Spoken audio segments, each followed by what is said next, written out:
Hello everyone, class 8, myself Rohit Tiwari. So हमारा last week जो था वो रिवीजन वीक था, जो ओवर हो गया है। और it was a time, it was a chance for you to complete your all pending work and I hope you did it. तो जो लास्ट वीक हमारा रिवीजन वीक था उसका मेन पर्पस था कि जिसका भी काम कोई पेंडिंग है, कोई लेट ज्वाइन किया था तो उसका वीडियो छूट गया था, तो वो अपने आप को प्रॉपर लाइन पे ले आए। और आई होप कि आप सभी ने किया है। तो रिवीजन वीक ओवर हो गया है और अब हम नई वीक में कुछ नए चैप्टर्स को स्टडी करने जा रहे हैं। लेकिन उसके पहले मैं आपको रिमाइंड करा दूं कि अभी तक हम अपने स्कूल के लिए कौन कौन से चैप्टर ऑनलाइन कंप्लीट कर चुके हैं। हिस्ट्री में अभी तक हम लोग 3 चैप्टर कंप्लीट कर चुके हैं, sources of history, Europe and India and effects of British rule. तो टोटल 3 चैप्टर हम लोग कंप्लीट कर चुके हैं हिस्ट्री के पार्ट में। और अगर हम देखें पॉलिटिकल साइंस में, मेरे पास बुक है यहाँ पे, उसमें हम लोग भी सेम 3 चैप्टर्स कंप्लीट कर चुके हैं। Introduction to the parliamentary system, the Indian parliament and the union executive. और अगर हम बात करें ज्योग्राफी की, तो ज्योग्राफी का भी मुझे लगता है हाँ यार सेम स्टेटस है। 3 चैप्टर वहाँ भी कंप्लीट कर चुके हैं, local time and standard time, interior of the earth and humidity and clouds. यानी अभी तक आज की डेट में, आज कौन सी डेट है, आज है 9 जून 2020। तो 9 जून 2020 की डेट तक जब मैं ये वीडियो बना रहा हूँ, तब हम लोग अभी तक टोटल 9 चैप्टर कंप्लीट कर चुके हैं। 3 चैप्टर हिस्ट्री से स्टार्टिंग के, 3 स्टार्टिंग के चैप्टर्स पॉलिटिकल साइंस यानी सिविक्स से, और 3 ही चैप्टर ज्योग्राफी से, यानी 9 चैप्टर्स कंप्लीट कर चुके हैं। और आज हम 10th चैप्टर स्टार्ट करने जा रहे हैं। तो मैंने आपको क्यों बताया, ताकि आपको पता हो कि आप इतना स्टडी कर चुके हैं तो इतना आपको क्या करना है, धीरे धीरे डाइजेस्ट भी करना है, समझना भी है। ठीक है। तो पीछे के 9 चैप्टर्स में अगर कोई भी एक्सरसाइज, कोई भी होमवर्क पेंडिंग है, तो अभी भी आपके पास समय है, उसे कंप्लीट करिए।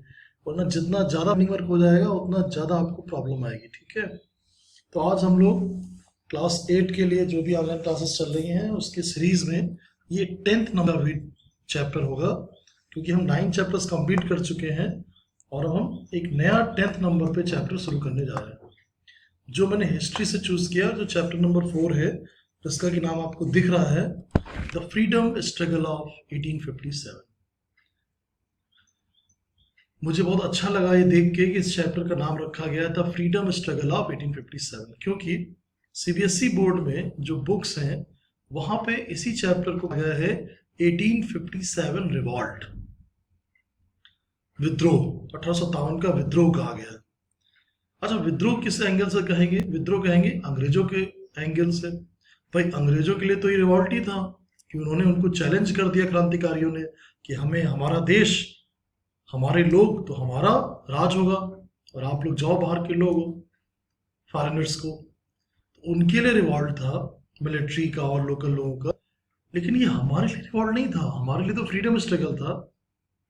तो सीबीएसई की जो बुक्स हैं हिस्ट्री की, वहां पे 1857 रिवॉल्ट लिखा है। मे बी जिस राइटर ने लिखा होगा वो चैप्टर सीबीएसई बोर्ड के लिए, तो वो अंग्रेजों के पॉइंट ऑफ व्यू से लिख रहा है। लेकिन अगर मुझसे पर्सनली मेरा कोई ओपिनियन पूछे तो ये हमारा प्रथम स्वाधीनता संग्राम था, ना कि 1857 रिवॉल्ट, जैसा कि अंग्रेज लिख के गए। तो हमारे पॉइंट ऑफ व्यू से ये एक रिवॉल्यूशन था, एक क्रांति थी, कोई रिवॉल्ट विद्रोह नहीं था, कोई बागी नहीं थे जो सरकार से लड़ गए, डाकू डकैत थे जो लड़ गए। ये सब हमारे क्रांतिकारी लोग। तो ये हमारा प्रथम स्वाधीनता का संग्राम था, जिसको इंग्लिश पे कहेंगे द फ्रीडम स्ट्रगल ऑफ 1857। और महाराष्ट्र बोर्ड की मैं तारीफ करना चाहूंगा कि उन्होंने इस चैप्टर का नाम, जो वर्डिंग्स यूज किए, बहुत सही वर्डिंग्स यूज किए हैं, क्योंकि यही चैप्टर, यही टॉपिक सीबीएसई बोर्ड में अलग अलग क्लासेस में 1857 रिवॉल्ट करके दिया हुआ है, जो मुझे बिल्कुल पसंद नहीं है। अब देखते हैं इस पे सबसे अच्छा काम किसने किया। इस 1857 की कहानी हम भूल जाते अगर विनायक दामोदर सावरकर जी नहीं होते। ये वो शख्सियत थे जिन्होंने 1857 में जो भी घटनाएं हुई थी उस टाइम पे उनको कलेक्ट किया लोकल लोगों से, गवर्नमेंट के रिकॉर्ड से, और उस पूरी की पूरी जो भी घटनाक्रम था उसको सिलसिलेवार ढंग से उसको नोट किया और एक बुक लिखी, और उस बुक का नाम था the Indian war of independence 1857। देखिए यहाँ पे लिखा हुआ है इंडियन वॉर ऑफ इंडिपेंडेंस 1857, यानी भारत की स्वतंत्रता की लड़ाई 1857। It was the old one and only book in the world जो पब्लिश होने से पहले ही बैन हो गई। यानी पब्लिश होने के लिए उन्होंने कहीं प्रयास किया किसी प्रिंटिंग प्रेस वगैरह में, और उसको पहले ही कह रहे नहीं विनायक दामोदर सावरकर की बुक नहीं छपेगी, बैन, मार्केट में आने से पहले ही बैन। लेकिन क्या होता है, तो होता क्या है कि जो क्रांतिकारी थे, जितना आप किसी चीज को दबाएंगे, जितना आप किसी चीज को इग्नोर करेंगे, वो चीज उतना ही अग्नि और प्रज्वलित होगी, चिंगारी से आग बढ़ जाएगी। तो जितना अंग्रेजों ने इस बुक के लिए एक प्रोएक्टिव हो गए वो लोग कि नहीं बुक बंद करो यार ये दिक्कत कर दी, उतनी इसकी डिमांड बढ़ गई। और खासकर यंग लड़कों में, उस जमाने के जो यंग लड़के थे, जो यंग ब्लड था, ओल्ड ब्लड वाले तो कर रहे थे प्रोटेस्ट, है ना, गांधी जी, नेहरू, ये सब ओल्ड ब्लड थे, पुराने लोग थे, बूढ़े लोग। तो इनका तरीका था अहिंसा, सत्य, सहयोग करेंगे, हमें आज़ादी मिल जाएगी, आराम आराम से काम हो रहा था। लेकिन जो जमाने का यूथ था, एक अलग तरह का यूथ जो अहिंसा से थोड़ा अलग था, तो इसका मानना था कि हम आज़ादी भीख में नहीं लेंगे, हम आज़ादी छीन के लेंगे, आज़ादी हमारी है। वो जो क्रांतिकारी थे, जिनको हम यंग ब्लड कह सकते हैं, चंद्रशेखर आजाद, भगत सिंह, सुखदेव, राजगुरु, सुभाष चंद्र बोस, ये सभी के सभी लोग कांग्रेस से स्टार्टिंग में जुड़े, लेकिन उन्होंने बाद में अपने आप को कांग्रेस से अलग कर लिया। क्यों? क्योंकि इनको वहां की आइडियोलॉजी पसंद नहीं आई, क्योंकि आपको कोई थप्पड़ मारे तो दूसरा गाल भी आगे कर दो। इनका था नहीं यार, ऐसे थोड़ी हम कोई बेवकूफ है, कोई हमको मारे मार खाते रहेंगे, कोई एक मारेगा तो उसको 10 मारेंगे। तो इन लोगों ने वायलेंस का रास्ता चुना, यानी अंग्रेजों से सशस्त्र विद्रोह, arm rebellion, arm struggle against British empire. और उनके लिए जो बुक थी the Indian war of independence 1857, it was just like a Bible, just Bhagavad Gita. तो ये उनके लिए एक होली बुक थी, एक पवित्र पुस्तक थी। यानी किसी क्रांतिकारी को ये बुक मिल गई तो उसके लिए वो गीता के समान थी, उसके लिए वो बिल के समान थी, और वो इसको पढ़ते थे। और अगर ये बुक किसी के पास मिल गई तो भी उसको बहुत कठिन सजा थी। और लगे सभी क्रांतिकारी इस बुक को पढ़ते थे, और इस बुक को पढ़ने के बाद सच में मैंने ये बुक पढ़ी है, और मेरे भी शरीर के रूंगटे खड़े हो गए कि कैसे इन्होंने कैसे कैसे लड़ाई लड़ी। बस थोड़ा कोऑपरेशन नहीं था सब ग्रुप्स में आपस में, तो कोई कहीं लड़ रहा है, कोई कहीं। अगर कोई कोऑपरेशन होता, एक लीडरशिप होती जो उनको सही बताती कि इधर क्या करना है, तो शायद हमको आज़ादी 1857 में ही मिल गई होती। तो आज हमारा देश 1947 में आज़ाद हुआ और इतने सालों के बाद इतनी तरक्की कर पाया। अगर आप कल्पना कीजिए कि अगर 1857 का ये स्ट्रगल, फ्रीडम स्ट्रगल सक्सेस हुआ होता, तो हमें आज़ादी 1947 से 90 साल पहले मिल गई होती। यानी आज हम दुनिया में 90 साल आगे होते, जो हमारी आज का प्रेजेंट स्टेट है। यानी हो सकता है कि शायद हम अमेरिका के जैसे सुपर पावर होते या उससे भी आगे होते, अगर हमें आज़ादी 1857 को मिली होती।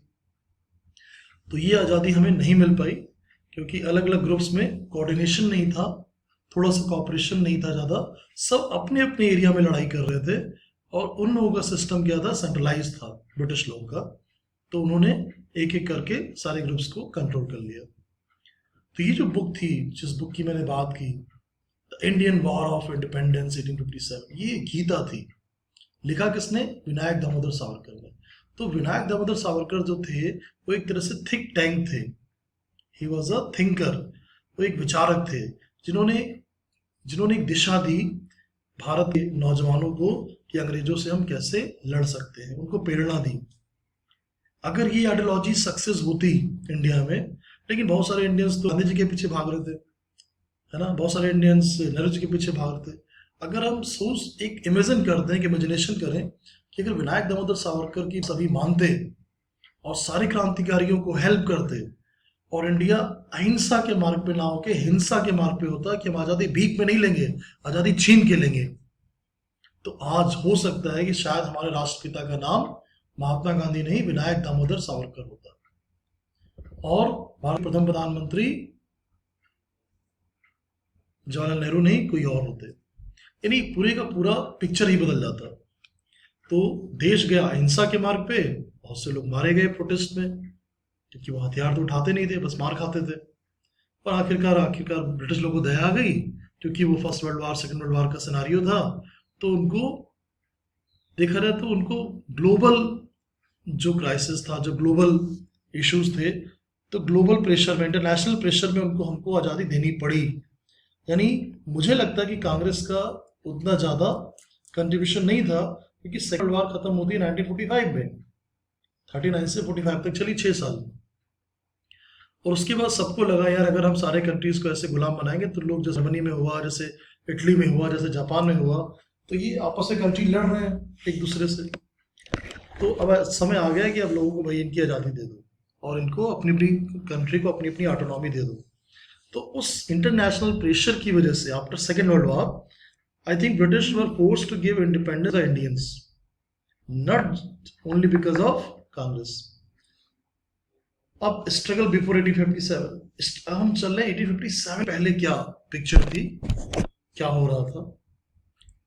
At every place where the British rule was established in India, the local people had to bear the ill effects of British government. The Indians started feeling that they are exploited in every strata due to the company's rule. This resulted in increase of discontent against their rule. 1857 के पहले क्या कहानी थी कि जहां जहां पे British rule था, लोकल लोगों को उसके फायदे नहीं, उसके नुकसान ही मिल रहे थे। उनको लग रहा था कि हमारा शोषण हो रहा है हर जगह पे, और उनके अंदर कोई उस साम्राज्य, ब्रिटिश साम्राज्य के लिए कोई ज़्यादा एक तरह से इंटरेस्ट नहीं था, उससे परेशान थे। Farmers and common people became bankrupt during the company rule. सबसे ज़्यादा परेशान थे किसान और आम आदमी, वो बैंकरप्ट हो गए, दिवालिया हो गए। रेवेन्यू जो ब्रिटिश गवर्नमेंट कलेक्ट करती थी, अगर आपने लगान पिक्चर देखी है, किसान के यहाँ अकाल पड़ गया तो भी वो टैक्स मांग रहे हैं, कहाँ से देगा किसान टैक्स, तो वो दिवालिया होते जा रहे थे। In 1770 there was major famine in Bengal. 1770 में एक बहुत खतरनाक अकाल पड़ा बंगाल प्रोविंस में। But the British rulers were indifferent and insensitive towards Indian people. लेकिन उनके ऊपर कोई फर्क नहीं पड़ा ब्रिटिश रूलर्स के ऊपर, ना उनकी कोई सेंसिटिविटी जागी। क्यों? वो तो यहाँ केवल पैसा लेने आए थे, देने थोड़ी आए थे। अभी जैसे देश में कुछ होता है तो गवर्नमेंट हेल्प करती, क्योंकि वो आपसे टैक्स लेती, आपकी हेल्प भी करती। लेकिन ब्रिटिश गवर्नमेंट के, ब्रिटिश रूलर्स का क्या मांगना था, हम यहाँ लेने आए, देने नहीं आए। तो लोग मर रहे थे अकाल में, लेकिन तो भी वो टैक्स मांग रहे थे खेती पे। अरे जब खेती ही नहीं है, किसान का परिवार ही नहीं, बेचारे मर रहे हैं, आपको कहाँ से टैक्स देगा। तो वो इनसेंसिटिव बिहेव कर रहे थे। उनका जो रवैया बहुत ही अफसोसजनक और बहुत ही क्रूर था। तो लोकल लोगों में क्या होगी, खुशी होगी कि नाराजगी? जाहिर सी बात है नाराजगी होगी। उसके बाद 1763 से लेकर 1857 तक जितने पीजेंट्स थे, यानी फार्मर्स जो खेती किसानी से जुड़े लोग हैं बंगाल में, उन्होंने रिबेलियन में भाग लिया, क्योंकि उनको याद था कि इन्होंने हमारे साथ बंगाल फेमाइन में बहुत गलत किया है और हमें परेशान किया है। तो देश भर के जितने किसान, जितने आम थे, यानी एक तरह से पूरा देश उस समय साथ था 1857 की क्रांति में। लेकिन 1947 तक आते आते सारे लोग 80 से 90% अहिंसा वाले हो गए थे, कि गांधी जी आ गए थे और गांधी जी ने सबकी जो दिमाग में हिंसा, मतलब हिंसा से अपनी आज़ादी लेंगे, उसको चेंज कर दिया। मेरा मानना है कि, मेरा पर्सनल मानना है, अहिंसा अच्छी चीज है, लेकिन अगर आपको कोई घर में घुस के मार रहा है, आपके सामान को तोड़ फोड़ रहा है, आपको परेशान कर रहा है, और आप उससे प्लीज प्लीज कह रहे हो, तो ये सोल्यूशन नहीं है। तो शास्त्र के साथ शस्त्र का ज्ञान भी होना जरूरी है। आप अहिंसा का मार्ग अपनाओ, अच्छे लोगों के लिए अच्छे रहो, लेकिन हिंसक के लिए हिंसक बनना पड़ेगा। अहिंसक के लिए हम अहिंसक हैं और हिंसक के लिए हम हिंसक हैं। यानी अगर कोई अच्छा है तो हम भी अच्छे हैं, और वो हमारे साथ बदमाश है तो हम भी उसके साथ फिर बदमाश हैं। ये मेरा मानना है। तो अब इसमें जब फेमाइन के बाद जब ये क्रांति शुरू हुई 1763 से लेकर 1857 तक, तो सभी लोगों ने बंगाल में पार्टिसिपेट किया। और उनके लीडर्स कौन थे? सन्यासी फकीर उनके लीडर थे, और भी बहुत सारे लोग थे। तो आज के लिए इतना ही, और नेक्स्ट वीडियो में हम लोग और इस चैप्टर को आगे देखेंगे।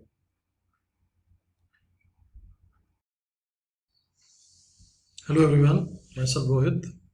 तो लास्ट टाइम हम लोग क्या कर रहे थे, इस चैप्टर में हम लोगों ने पूरा एक इंट्रोडक्शन समझा था, जो मैंने आपको थोड़ा समझाया था अपनी भाषा में।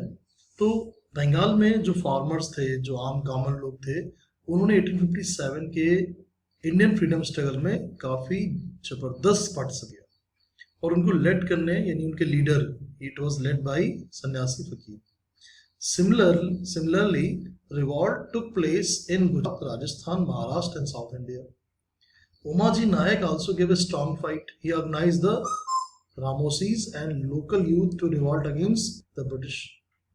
तो उमाजी नायक ने इधर सेंट्रल इंडिया में रामोसीस को यूनाइट किया और लोकल यूथ को, और ब्रिटिश लोग के खिलाफ विद्रोह किया. They drew a declaration and appealed to fight against the British and overthrow the government. They inspired people in Satara, Ahmednagar, Sholapur, Nasik, Bhor, etc. In 1832, Umaji Naik was arrested and hanged to death in Pune. यानी उमाजी नायक हमारे वो क्रांतिकारी थे जिन्होंने 1857 की क्रांति से पहले की जो भूमिका थी, जो उसके लिए एक एक्साइटमेंट होना चाहिए, जो उसके लिए एक पेट्रोटिज्म होना चाहिए, जो उसके लिए लॉयल्टी होनी चाहिए, है ना, डेडिकेशन होना चाहिए, उसके लिए उन्होंने पृष्ठभूमि तैयार की, लोगों को यूनाइट किया, ऑर्गेनाइज किया, रामोशीस को, लोकल यूथ को, कि सबको लड़ना है. तो संगठन बना रहे थे. और लेकिन 1832 में उनको गिरफ्तार कर लिया गया और उनको पुणे में फांसी दे दी गई. और तब तक वो अपना काम काफ़ी हद तक कर चुके थे. पुणे, सतारा, अहमदनगर, सोलापुर, नासिक, भोर, यहाँ वो लोग यंग लड़कों को, लोकल लोगों को यूनाइट कर चुके थे कि हमें 57 के लिए धीरे धीरे तैयार होना, आगे चल के किसी बड़ी लड़ाई के लिए तैयार होना. The Indian tribes and forest communities also challenge the British rule. ऐसा नहीं कि सब सिटी वाले, गांव वाले, कॉमन लोग ही कर रहे थे. उमाजी नायक, विनायक दामोदर सावरकर. उसके अलावा इंडियन ट्राइब्स, जो भारतीय जनजातियां थी, जिनको हम आदिवासी जनजातियां कहते हैं, उन्होंने भी ब्रिटिश लोगों को चैलेंज किया. Their livelihood was dependent on forest resource. उनकी जो जीविका होती थी फॉरेस्ट के ऊपर निर्भर होती थी. और ब्रिटिश लोगों ने लॉ बना दिया, इंडियन फॉरेस्ट एक्ट 1878, कि भाई, बाद में ये 1878 था, पहले इसका नाम स्टार्ट तो पहले ही कर दिया था, बाद में इसको पर्टिकुलर एक लॉ ही बना दिया, एक्ट बना दिया. तो इस सब में ब्रिटिश लोगों ने क्या किया कि फॉरेस्ट पे गवर्नमेंट का अधिकार है, किसी को कुछ चाहिए तो गवर्नमेंट की परमिशन लो. तो गांव वाले के साथ साथ जो जंगल में रहने वाले आदिवासी थे वो भी परेशान हो गए. The British laws put restrictions on it. Constituently Bihar, Kolam area of Chota Nagpur, Gond of Orissa, Santhal of Bihar fought against the British. अब ये वो लोग हैं जिन्होंने लड़ा. ये जो बिहार में आदिवासी थे, छोटा नागपुर बेल्ट के, गोंड थे उड़ीसा में, संथाल थे बिहार में, ये सब लड़े. किससे? ब्रिटिश एम्पायर से लड़े. The Gadkaris from Kolhapur and फॉन्ट सावंत फ्रॉम कोंकण. तो जो गडकरीज थे कोल्हापुर से और फॉन्ट सावंत जो कोंकण से थे, इन्होंने ब्रिटिश रूल को चैलेंज किया. Before 1857 some zamindars and royal class from different territories rebelled against British. अब जब किसान खड़ा हो गया, आम लोग खड़े हो गए, आदिवासी तक खड़े हो गए, तो धीरे धीरे जो जमींदार थे और जो रॉयल क्लास के लोग थे, एलीट क्लास के, वो भी खड़े होने लगे ब्रिटिश के खिलाफ. 1857 तक आते आते पूरा देश एक तरह से यूनाइट हो रहा था. और तब कोई इंटरनेट नहीं था, कोई व्हाट्सएप, कोई फेसबुक, कुछ नहीं था जो सब कम्युनिकेट करें. तो कम्युनिकेट करने का बड़ा अच्छा तरीका था कि एक रोटी और कमल का फूल जाता था. अगर आपने वो रोटी खा ली, रोटी तो हर जगह होती है, तो इंडियन जो सिपाहियों की यूनिट थी या जो आम लोग गांव गांव थे, तो गांव गांव कमल और रोटी जाती थी. कमल एक्सेप्ट कर लिया, माने आपने रिवोल्यूशन में पार्टिसिपेट करने को एक्सेप्ट कर लिया. आपने रोटी खा ली, माने आप अब पक्के सिपाही हो गए. तो रोटी और कमल फूल, ये एक ऐसे दो कम्युनिकेशन के टूल थे जिनका मिलना इस बात का संकेत था कि आप 1857 की जो प्लानिंग हो रही है उसमें पार्टिसिपेट करेंगे, उसको सपोर्ट करते हैं. यानी आपने फूल ले लिया कमल का, और अगर आपने रोटी खाई, मतलब रोज खाते वाली रोटी नहीं, एक जो रोटी पास हो गया, ये आपको पता है ये रोटी सिंबल है, तो एक रोटी सिंबल होगी कि भाई यही सिंबल है रोटी, चलो सब आगे तक जाएगी एक बैरक में, एक गांव में. ना, तो वो रोटियों से थ्रू, एक रोटी नहीं कई रोटियां, तो वो रोटियां अगर गई और आपने एक्सेप्ट किया, मतलब आप एक्सेप्ट करते हो कि हम एक पक्के सिपाही रहेंगे 1957 की रिवॉल्ट के लिए, first Indian freedom fight struggle के लिए. In the army of East India Company there were many Indian sipahi. सिपाही माने sir, they were ill treated by the company. उनके साथ भी अच्छा व्यवहार नहीं होता था.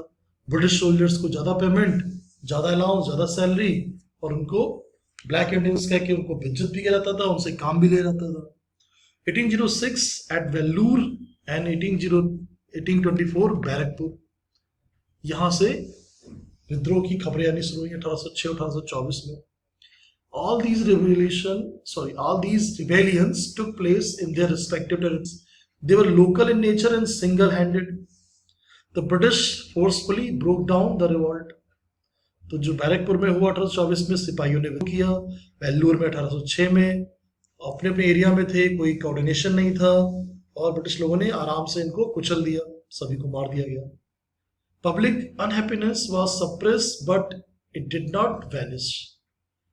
जो लोगों के अंदर जो खुशी नहीं थी, दुख था, दबा दिया गया, मतलब अनहैप्पीनेस को दबा दिया, लेकिन वो खत्म नहीं हुआ. गुस्सा था, शोक के साथ में गुस्सा भी था, दुख के साथ में गुस्सा था. तो ये कुछ कर नहीं सकते, लेकिन गुस्सा भरा है, उसे चिंगारी चाहिए, यूनिटी चाहिए. This anger burst out in the freedom struggle of 1857. At various places the rebellion took place against the British. The discontent in the minds of diverse classes blowed out in the form of the struggle, and its outbreak was in the form of an armed rebellion. तो ये इस तरह से एक भूमिका बननी शुरू हो गई थी 1857 के पहले ही. लोगों में जो नाराजगी थी, जो उनके अंदर दुख था, जो संतोष था, जो उनके अंदर एक्सपेक्टेशन थे ब्रिटिश गवर्नमेंट से, वो पूरे नहीं हो रहे थे, और उल्टी उनका एक्सप्लॉयटेशन हो रहा था. अब अगला टॉपिक है कॉजेज फॉर स्ट्रगल ऑफ 1857. अब कॉजेज क्या थे, मेन कॉजेज अगर देखें, during pre British period there were many kingdoms in India. बहुत सारे राजा महाराजाओं के किंगडम्स थे. Whatever changes took place in the center never affected the village system. The village system continued as it is, but the British changed the prevalent system and tried to set up a new system. Looking at the changing nature of the village system created a feeling of instability and insecurity in the minds of the people. अब राजा महाराजा ने तो संधि कर ली थी British लोगों के साथ कि भैया हम आर्मी नहीं देंगे, आप हमारी हिफाजत करोगे, हम आपको टैक्स देंगे. तो एक तरह से सारे किंगडम कंट्रोल में थे ब्रिटिश एम्पायर के. लेकिन जो गांव का सिस्टम था, जो गांव में अपनी व्यवस्था होती है, वो लगभग वही चल रही थी. लेकिन धीरे धीरे ब्रिटिश लोगों को भूख बढ़ गई उनकी टैक्स की, रेवेन्यू की, लगान की. महिलवाड़ी सिस्टम, रैयतवाड़ी सिस्टम, जमींदारी बंदोबस्त, इस तरह से उन्होंने कई सारे मतलब तरीके निकाले किसानों से टैक्स लेने के, और उनके सिस्टम को चेंज करने की कोशिश की. अब इससे क्या हुआ, लोगों में इनसिक्योरिटी आ गई, लोगों में इनस्टेबिलिटी आ गई, उनके माइंड में कुछ गड़बड़, यार ये लोग ठीक नहीं है. और वो जो गांव के सिस्टम को जब ब्रिटिश लोगों ने छेड़ा, और भारत क्या है, गांव का ही देश है, पहले तो गांव में ही सब कुछ था. आज भी बहुत सारे गांव हैं, अभी तो कई सारे गांव शहर में आ गए, कुछ गांव तो दिल्ली में ही कई सारे गांव हैं जो आज दिल्ली का पार्ट है, जबकि कभी वो गांव होते थे. तो गांव के लोगों को जब छेड़ा उन्होंने, तो लोगों में एक यूनिटी और एक बड़े पैमाने पे ये चीज स्टार्ट हो गई. अब इकोनॉमिक काजेस देखिए, अगर हम ये नॉर्मल काज देखिए, हमने जनरल काजेस ये थे instability and insecurity in the minds of the people. अब इकोनॉमिक काजेस क्या है, the British introduce new revenue system. जैसे मैंने अभी आपको बताया, महिलवाड़ी, रैयतवाड़ी, ये सब उन्होंने किया.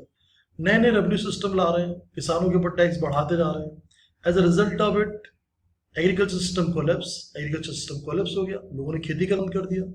अकाल पड़ा है, पानी नहीं है, जंगल में भाग के बेचारे क्या करें, गवर्नमेंट जो टैक्स मांग रही है, टैक्स के लिए पैसे नहीं, और मारेंगे पीटेंगे. तो एक तो भूखे पेट, खेती बाड़ी सब बेकार, ऊपर से मार पीट अलग. तो बेचारे सब गांव से जंगल में भाग गए कि भाई हम खेती कहाँ से करें, हमारे पास कुछ है ही नहीं. To sell the British goods in the India and enjoy profit was the policy of the British. British लोगों की पॉलिसी क्या थी, अपने सामान यहाँ बेचो और यहाँ से खूब सारा प्रॉफिट लो. They impose heavy taxes on the local industry. Local industry के उन्होंने बहुत सारा टैक्स लगाया. And the handicraft and the textile industry of India were ruined. Handicraft और टेक्सटाइल इंडस्ट्री को तो भारत की बर्बाद कर दिया उस जमाने में।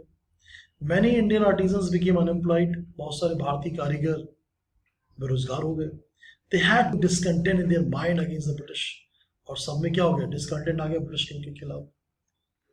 अब सोशल कॉजेज देखते हैं क्या थे। The Indians felt the Britishers were interfering in the culture. अब वो हमारा कल्चर भी चेंज करना चाह रहे हैं, हमारा ट्रेडिशन भी चेंज करना चाह रहे हैं, हमारा रिलीजन भी चेंज करना चाह रहे हैं, हमारे कस्टम्स भी, यानी हर चीज में उनको आपत्ति। तो वो इस इंडिया को एक तरह से ब्रिटिश कॉलोनी कंप्लीटली बनाना चाहते थे कि सब लोग ये पर्टिकुलर रिलीजन फॉलो करो, इंग्लिश एजुकेशन लो, कॉन्वेंट वाली, स्टाइल चेंज करो, सब कुछ हमारी तरह करो। लेकिन हमारा कल्चर अलग है, हमारा ट्रेडिशन अलग, हमारा कस्टम्स अलग है, हमारे कई सारी चीज़ें अलग है। लेकिन कुछ बुराइयां भी थी जिनके लिए ब्रिटिश लोगों को अप्रिशिएट करना चाहिए, जिनको उन्होंने ख़त्म किया। जैसे सती प्रोविशन। सती प्रोविशन में अगर कोई हस्बैंड मर जाता था तो लेडी को उसके साथ ही जलना होता था, वो भी जिंदा, तो गलत चीज़ थी, उसको उन्होंने किया। विडो रीमैरिज एक्ट लाए, यानी विधवा विवाह की अनुमति दी, जो हमारे समाज में तब एक्सेप्टेड नहीं था। तो ये कुछ अच्छे काम किए, लेकिन इससे लोग नाराज हुए, ठीक है। और भी कुछ उन्होंने ऐसे काम किए जो फेस्टिवल पे रोक लगाना, तो लोगों को गुस्सा आया। But the Indian thought that it is an interference in their lifestyle and hence they were dissatisfied. तो एक सोशल काज भी ये रहा कि लोग, कि जब उन्होंने इंटरफेरेंस किया, हमारी सोशल लेवल्स भी थी कुछ जिनको उन्होंने करेक्ट किया, और कुछ चीज़ों में उन्होंने अपनी टांग अड़ाई, तो लोग नाराज हो गए। अब पॉलिटिकल कॉजेज देख लेते हैं। After 1757 the British took charge of many Indian states. 1757 के बाद ब्रिटिश लोगों ने बहुत सारे इंडियन स्टेट्स का चार्ज ले लिया।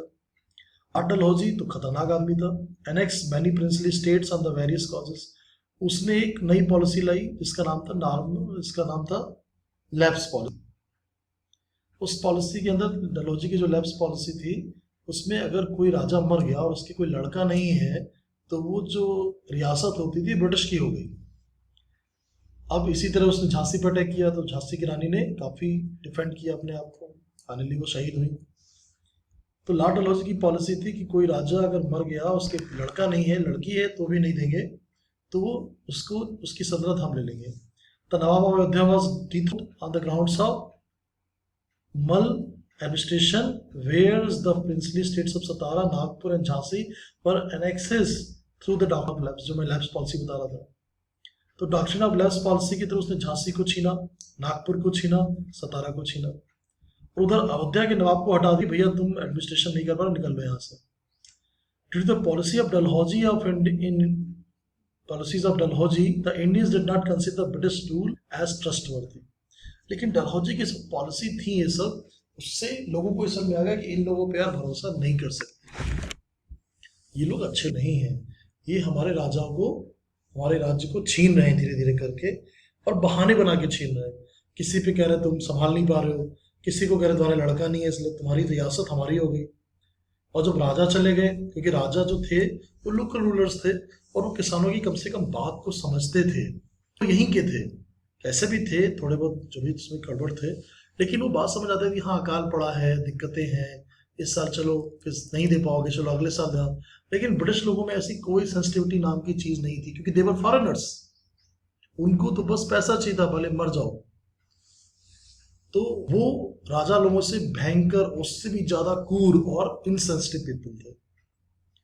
और अगला जो टॉपिक है वो डिसकंटेंट इंडियन सोल्जर्स। अब भारतीय सिपाही तक नाराज होने लगे, देखते हैं कैसे।